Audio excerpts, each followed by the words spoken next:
Welcome to Fixated, the Fixed Income Podcast.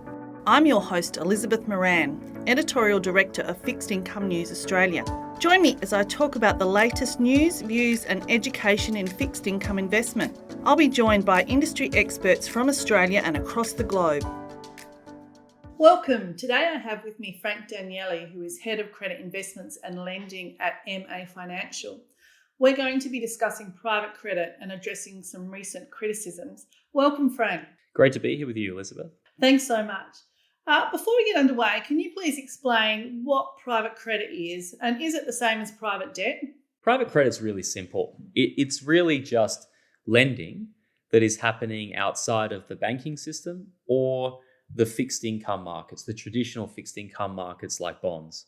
And what it really means is that there's a lender, a company, could be a fund manager, an institutional financier, going out and providing a loan to a borrower, a company. It could be lending against a series of assets, and that loan is done in a bilateral way, and it's private. It's not listed on any type of exchange or able to be traded like a bond. So private credit actually has really taken off in Australia, with the banks retreating from some business, after tougher lending regulations. Can you perhaps describe the current market for us? Yeah, the way I think about it is that there's always been a lot of private lending in Australia and globally. Historically, most of it was on the balance sheet of banks. And what's happened over time is that there are certain things that banks just can't do anymore. Now, sometimes they can't do it because there's regulatory impost, changes to capital rules, prudential standards, or just regulatory discouragement. And other times, the market has changed. There's been some sort of secular market change, and that's meant that banks just aren't the efficient provider of capital in some areas. And so that leaves real-world borrowers, companies, people, assets that need access to capital, and they have to find it in another way. And that's what private credit really has stepped in to do. This has really grown in the last couple of years, and especially in the past decade post the global financial crisis, the regulation that occurred around bank capital rules, but also the fact that banks have consolidated. The number of banks globally has halved since the turn of the century, and banks have gotten bigger. They've streamlined. They've started to focus on very almost factory line styles of businesses that you can roll out at scale, because that's what makes sense for them under their rules. And then there's this gap in the market. And what private credit has done is provided a lending solution to that part of the real world economy. So look, I know because it's private, it's hard to track and hard to estimate the size of the market. But do you have any idea of the size of the market and its growth per year? Yeah, look, I mean, the private credit market globally is estimated at around $1.5 trillion US dollars in size. And that's expected to grow pretty significantly to about $2.7 trillion by over the next even 3 years. So it's a market that's experiencing a lot of growth. And the reason it's experiencing growth is that there's just, again, this part of the market that isn't being served well by the traditional lending providers, be it banks or the bond markets. In Australia, private credit's grown to be about depending on how I guess you assess it, it could be anywhere between $150 billion or $250 billion market, but that's out of a total $3 trillion lending market. So, there's still, I think, quite a way to go in this asset class. And the model for it is, in my view, going to evolve quite significantly. You're going to see this market evolve from an idea that there's people taking share away from banks, or that there's people taking too much risk in the market, to just a more diverse lending ecosystem where there's going to be some people that are really good at originating certain types of loans, some people that are really good at funding and providing capital, and that others are good at providing the financial infrastructure that makes the market work.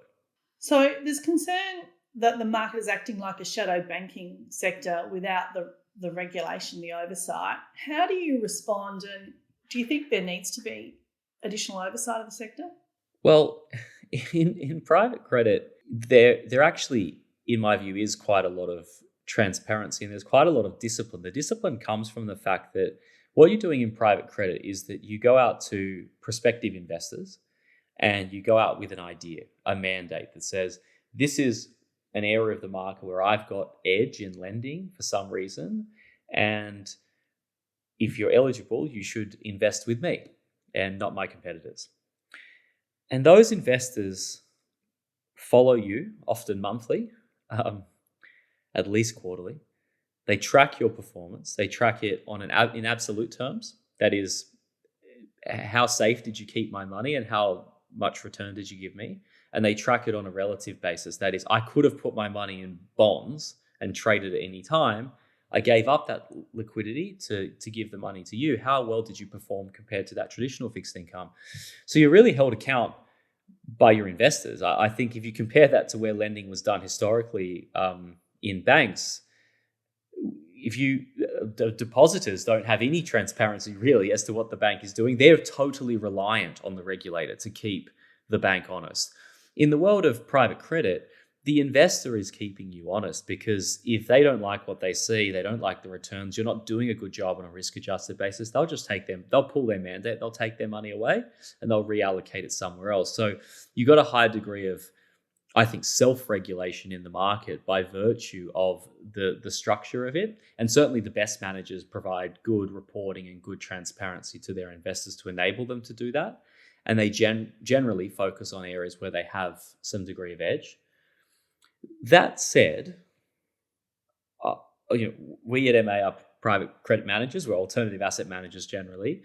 We manage over 4 billion of private credit out of a total of 9.6 billion of alternative assets.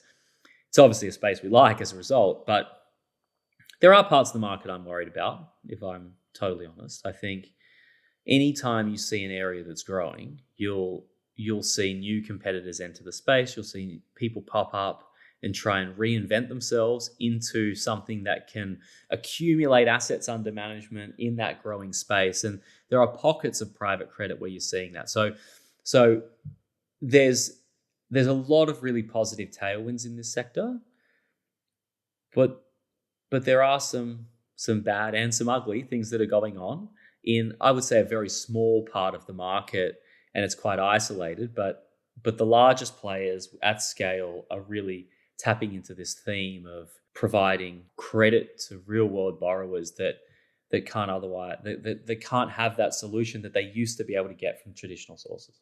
They've certainly got more time in the market. What would you look for as an investor? What sort of time would you want to see a manager in the market? Is it 10 years? Is it, pre-GFC to see what happened in sort of worst case scenario? Is that the sort of time that would be ideal? Or what I would focus on as an investor is there's probably 5 things. The number one thing for me would be alignment. What matters the most, and this is probably true of any type of investing, but it's especially true in lending, is that the manager's eating their own cooking, that they have material skin in the game, investing in the same fund or the same types of lending that you're participating in as an investor. And I think there's, again, when you see a new segment, people pop up, they say they're going to do a whole bunch of things, they're going to participate. That sometimes gets lost. Why it's so important in lending is that lending is all about avoiding losers and not picking winners. It's not like equities. You're not trying to find the next 10 bag of compound return. You're trying to find a way to put money to work, make that money be really defensive, so your capital is as safeguarded as it can be, that you've got good protections if things go wrong, because the world's happening out there. Sometimes things you thought were a 5% chance happen, 1 in 20 times, or sometimes something comes out of left field. So you need to have that kind of protection. You need to get your income very consistently. And that's a different way of thinking, and people with skin in the game really have their minds sharpened around that because it's their money too. So that's kind of the most important thing for me. What else matters a lot is scale. Lending is about diversification. Whether you're holding a portfolio of bonds or private loans, you want something that's big, well-diversified, lots of things within it, lots of different types of things, different types of asset classes, not too narrow, and that the manager is being willing to be active around that, to move in and out of segments where it does or doesn't make sense. It's like what a bank would do. Sometimes in a cycle, they'll say, I want more consumer, I want less consumer, I want more business lending, I want less business lending. You need to be able to do that as a good manager. And so you need a manager that has the capability to do that. They need to have proprietary origination. They need to go out and find these loans themselves, execute and underwrite them. You want someone who's running it institutionally, so it's an institutional grade manager. And then the final thing, again, it goes back to this idea of alignment and avoiding losers. You need to be able to work out loans that fail. This, I think, is where a lot of private credit probably isn't tested, and certainly a lot of managers don't have experience, which is when loans go bad, what do you do?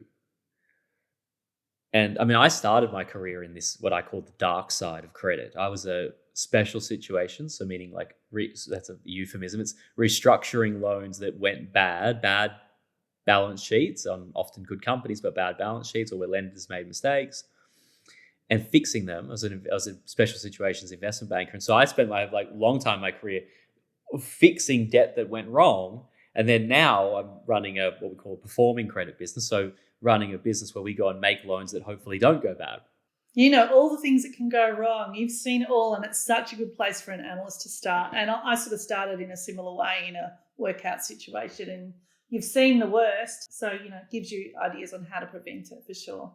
One of my colleagues has spent 20 or 30 years in the banking system, and said that, when they used to hire people in banks, they would often start the graduates in the work, or the risk function, or the workouts function. And it was mandatory as part of the grad program. That's been totally lost now. And no one does that anymore. But it's a really important thing, because it's really, really hard to imagine some of these circumstances. If I think about the companies that in one part of our business that is an investment bank, Moelis Australia, we've advised on, some of these companies were once crown jewel assets in Australia, but then something happened, they made a strategic mistake, they made an acquisition that went bad, they levered up too much, the world changed. And then all of a sudden they needed to be restructured. And I think it really sharpens your mind. It also makes you better at managing portfolios, because you really do think about things like avoiding overconcentration, having diversification, because you realize sometimes things will go wrong.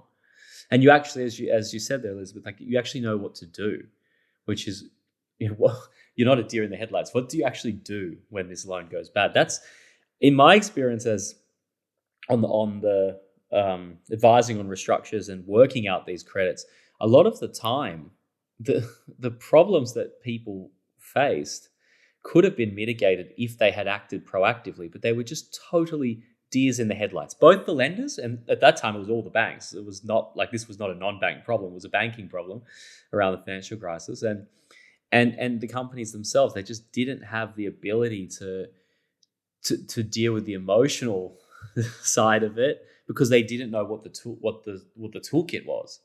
And I think having that toolkit and training your mind, it's really important, but it's also really hard to do.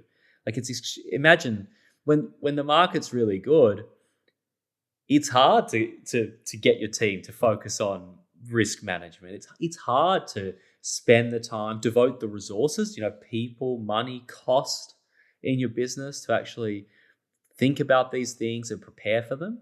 And then if you do them later, it's too late. Firstly, you don't know what to do. You haven't trained. You can't train all of a sudden when there's a fire going on, how do you put the fire out? And sometimes the cost isn't really there to reallocate. So you have to sort of do it when the times are good, but you need the discipline, which is really hard.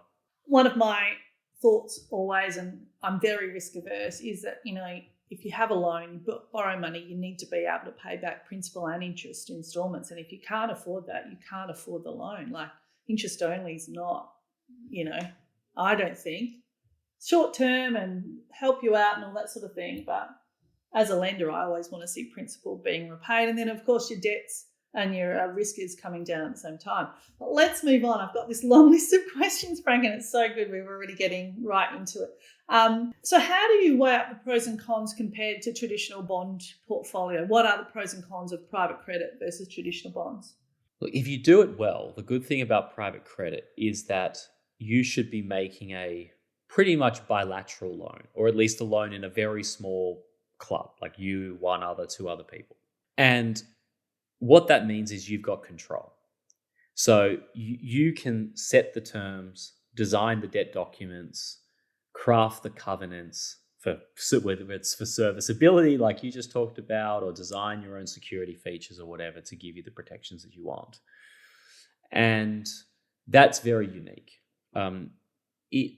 In the world of bonds, and by the way, like we sometimes buy public debt traded loans or bonds, that we're not averse to it. We like to have liquidity in our portfolios, so we'll sometimes go and buy those assets out opportunistically. There's nothing wrong with that. We just where we do private credit, we think we've got an edge in it. We don't really have edge in bonds. So that's the advantage of private credit. You can go and craft all of those features of the loan yourself, and what control also gives you is that you are in a secured position with real leverage vis-a-vis the borrower if something's not working out. And so you can step in, you can enforce, you can do it on your own terms, and you can hopefully have really good prospect of recovering your money, which is what matters in lending. In bonds, you don't get to choose anything. Like, you just buy or sell. So your choice is, do I want to buy this bond, yes or no? The actual bond, the terms of it were designed by some investment bank and some lawyers. It's being sold to you by an issuer, or more particularly like some sort of debt capital markets desk, some fixed income distributor, and you choose if you want to buy it or not, and you choose how much. If you do want to buy it, you want to buy. That's it. They're really your choices. And if something goes wrong, you're one of many hundreds or thousands of bondholders. You don't have any control. So it's very, very hard to be proactive. It's very hard to rally around. Sometimes it's also, sometimes bonds also are unsecured. Sometimes they're secured. It obviously depends. And that's really the fundamental difference. But both can be good. I think I am not one of those people that believes that this is a binary choice for an investor. I think I'm also not one of those people that believes that 60-40 is dead. I think that the 60-40 portfolio is a very, very good way to manage your asset class. The question is just within the 60 and the 40, and we're talking about credit, so within the 40 of your defensive allocation in your portfolio, how much of it needs to be liquid, like bonds, where you can instantly get out of it or change your approach if you want, and how much of it are you able to trade off that liquidity? We can have certainly less liquidity in private credit, although in fund structures you can solve for this, but you're still not going to have intraday liquidity. Like, at best you might get monthly liquidity in some fund structures, but it's still a longer term investment. So you trade off that liquidity. What do you get? Now, what you should be getting is higher return and lower volatility in that part of your portfolio, and that hopefully will be additive to your overall asset base and the overall defensive part of your portfolio. So there's advantages and disadvantages of each asset class.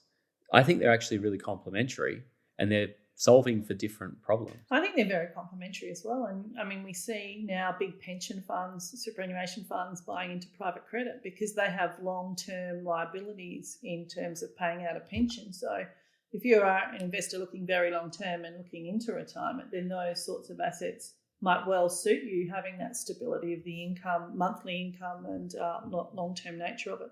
One thing that also strikes me is, credit ratings in terms of the personal investors understanding the risk and being helped along, if you like, by some sort of guidance or credit rating guidance.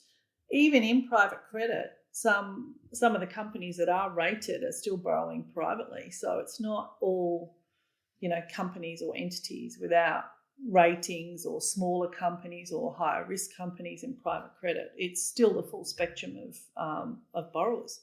Yeah, look, I mean, in one of our flagship funds for private credit, we run a few, a large proportion of the assets are in fact rated. Some of them we will shadow rate, so we'll rate them using the same framework, even if they're not actually rated. So we give investors and report to them some view of the risk exposure of their portfolio. And that doesn't have to be, as you say, it doesn't have to be, deeply sub-investment grade. In fact, most of the time in that particular portfolio, it's almost either the actual rating or shadow ratings come out at kind of an investment grade equivalent level. It's just that you're trading off some other things, like it's slightly less liquid, it's a different type of investment exposure than buying just a corporate unsecured bond or something like that. So I agree, very, very complementary. The other thing on ratings that's happened is that there is an ecosystem that's opened up around the rating of funds themselves.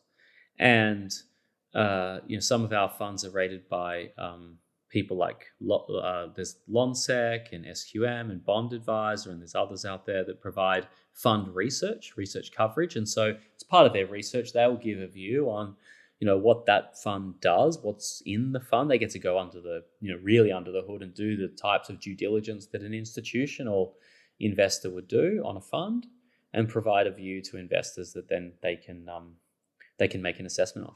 That's a really good point. And that was one of my questions. So you've answered one of my questions. What can active management do for a portfolio? And are you able to actually buy and sell some of these illiquid assets? Do you have those sorts of avenues available to you? Yeah, so I'll answer the last part of the question first, which is yes.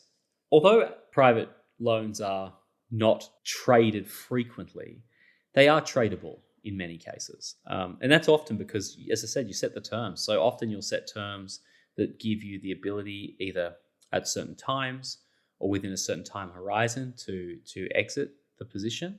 Not just waiting for the borrower to refinance you or to repay you the principal and interest, but to actually be able to bring in another party. And so I think that's helpful to be able to offer investors some degree of liquidity in these products as well, or some degree of optionality. So you can actually trade them. There actually is a secondary market for a lot of these types of loans that you can create, especially if you've written them well. But active management in private lending, it means having a dynamic approach to assessing where the best relative value, like the best, risk-adjusted returns are at any given point in the cycle, what industry that's in, what asset classes, like is it in direct corporate lending, is it in lending to sponsor-backed, meaning private equity buyout companies, or not non-private equity-backed companies, or in asset-backed lending, which means funding portfolio of loans that used to be in banks and now are in non-banks, or is it in like real estate credit, or could be in other areas, infrastructure debt, or who knows. So it's actually having the ability to turn your mind to that problem and having a process internally to assess it. Then it's about being really hands-on. It's about being hands-on with your borrowers in reporting, analytics, and that's analytics about the borrower themselves, the loan itself, but also what's happening out there in the world, triangulating that to have a really good understanding of the performance, the performance of your portfolio beyond what someone simply just tells you on the other side of the table. And finally, I think it's about risk management, which is, what processes do you have internally to manage risk well in your portfolio to deliver on whatever it is your goal is, to investors. And these are really hard things to do, actually. But ultimately, I think that's where the value comes. So we're talking a bit about risk here, and I'm going to get to reward in a minute. But in terms of risk, what happens in a stress market to private credit? Are investors just sit there and, obviously the assets aren't marked to market necessarily. Just if you can just talk us through what happens in a stress market. I imagine lenders aren't going to be lending too much. They're going to wait to see what happens with the market perhaps, or, credit. Depends if it's a credit type stressed event. But perhaps, Frank, if you just can talk us through some of those issues, that'd be great. Well, the real question in a stress market for a private loan are the borrowers going to be able to pay what was contracted? Because this is an asset class that's all about ongoing cash flow, whether it be interest or principal and interest, as you say. These loans are being serviced along the way. And so the ideal scenario for any of these loans themselves is that what has happened is that you've written the loan such that actually there's really good serviceability for the borrower, or the borrower's got a lot of really good assets, other assets that if things go bad, they can sell. And the problem in a stress market is someone else's. Like in any type of credit, ideally, if we go through a stress market, the problem should not be the lender's problem, it should be the equity's problem. But that's an idealized scenario, of course, and you try and do that for every loan. But sometimes if you go through a period of distress, there are going to be pockets of the market where it does get more difficult.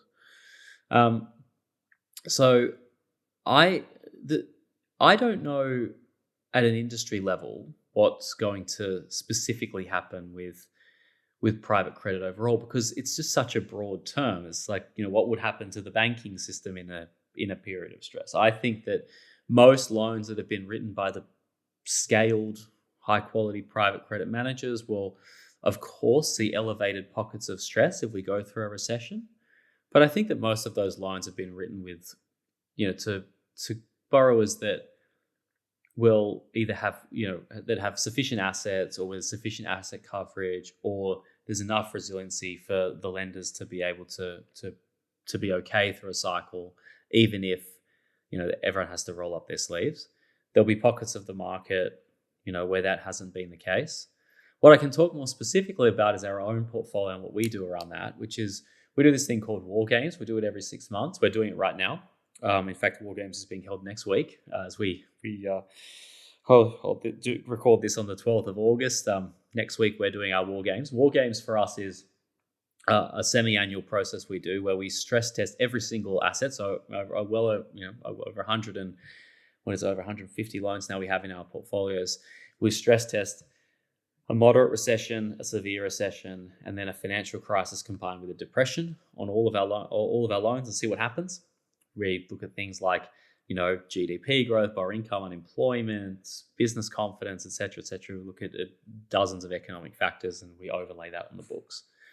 And then we look at all these discrete risks that are like non-economic in nature, that might relate very specifically to the nature of the borrowers, the nature of industries, or debt structures, and so on. And we see what happens as well.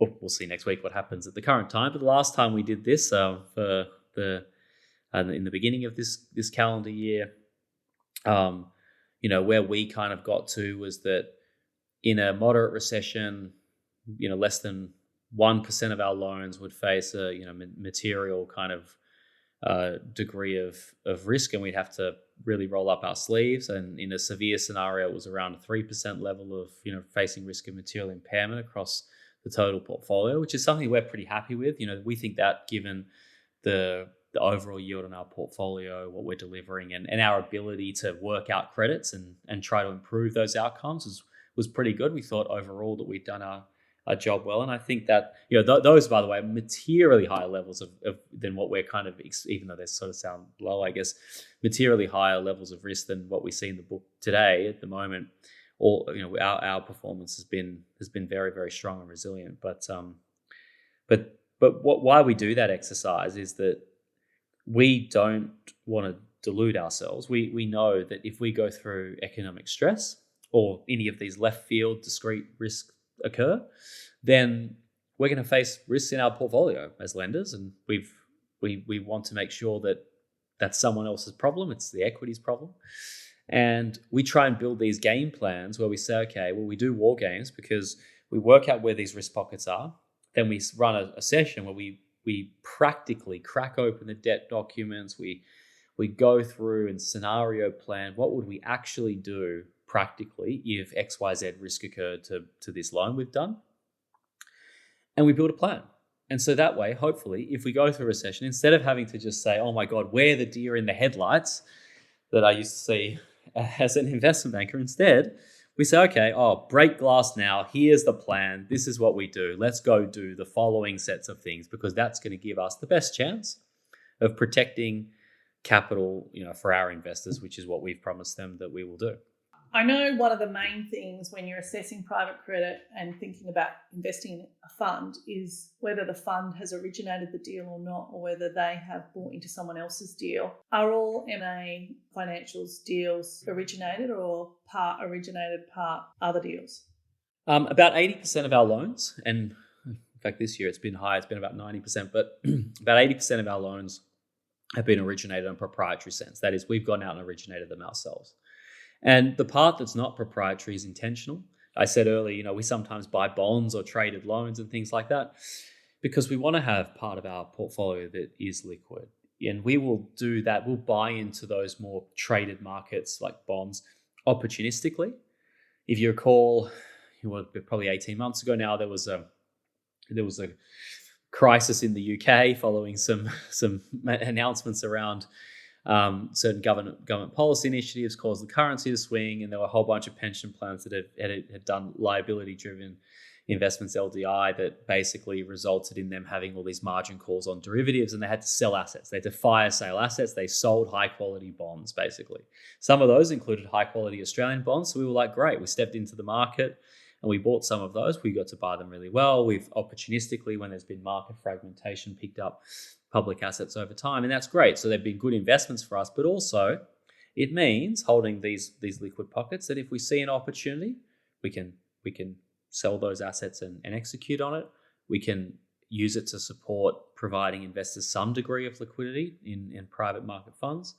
But otherwise, we'll just hold them, till they mature, and we'll earn a really good return. So that's we basically believe that in private markets, you should be originating your own loan.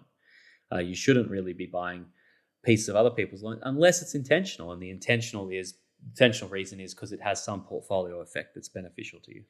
Just in terms of reward now, if you can get, and I've just been looking today at Macquarie issuing a new sub-debt, launching a new sub-debt issue with 200 basis points over swap.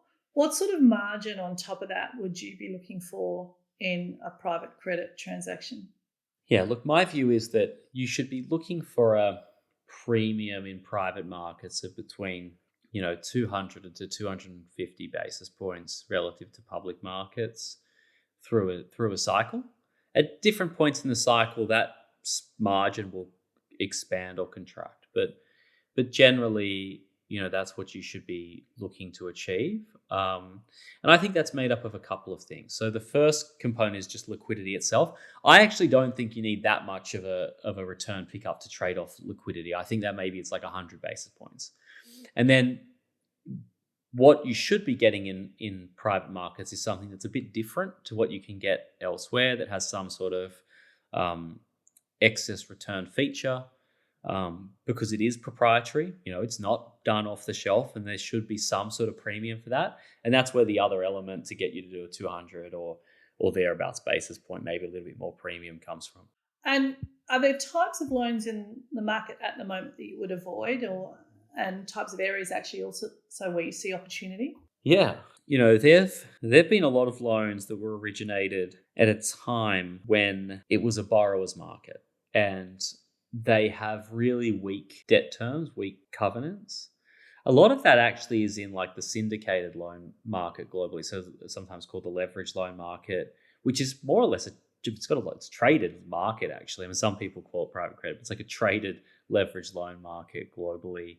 A lot of it bought by CLO vehicles, so there was just not a lot of bargaining power from the lenders, and there was a lot of bargaining power from buyers when there was a lot of capital chasing the space. So there are areas like that. There are types of loans with structural features that have given up what I would call the sacred rights of being a lender. The right to be repaid first, not to be gamed, to be in control when things go wrong, and so on. So I'd be asking if you're giving money to anyone to do lending, doesn't really matter if it's public or private. Like, I'd be asking about that. Do you have exposure to any of those kind of areas where sacred rights have been given up because you were chasing yield?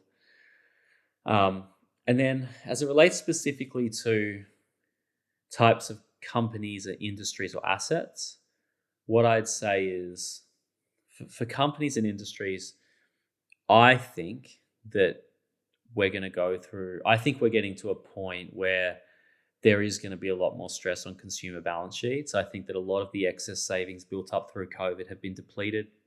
I think you're going to start seeing people start cutting back certain types of discretionary expenditure. And I also think that, rates have been elevated for much longer than almost anyone expected. And I'm not sure, especially in Australia, how quickly we're going to see interest rate cuts. I think, you saw Jamie Dimon talk recently about how he sees inflation being stickier for longer. I think I'm probably in that camp, and that means that you're going to need businesses that are resilient, that actually do have non-cyclical demand, that can deal with margin pressures, that can that actually aren't over levered and can get through a cycle. And then on the asset front, I think, all I'd say about asset lending is that LVRs, loan to value ratios, can be misleading. What asset is it really? How good is that value? When was it set? What do you have to believe for that value to stay in place? Because you said, Elizabeth, you started on the in workouts as well. I mean, I'm sure you've seen many assets where it was a 70% loan to value ratio, and all of a sudden it was 120% because the value changed pretty quickly. So I think there'll be some of that plays out.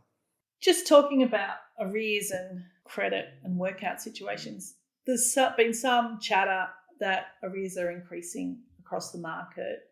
Things are getting tougher. Companies realise this isn't a short-term elevated rate position. Do you have any idea on what the arrears are? And are you starting to see workouts? Yeah, we're not starting to see it. I mean, I have to say, I'm surprised at how across the market, and when I talk about this, what I'm referring to across the market is we've got really good data on industry level performance, because in addition to being an alternative asset manager, we also own a platform called Finsure, which is kind of like a piece of lending infrastructure. It's an aggregator, so it connects brokers to lenders.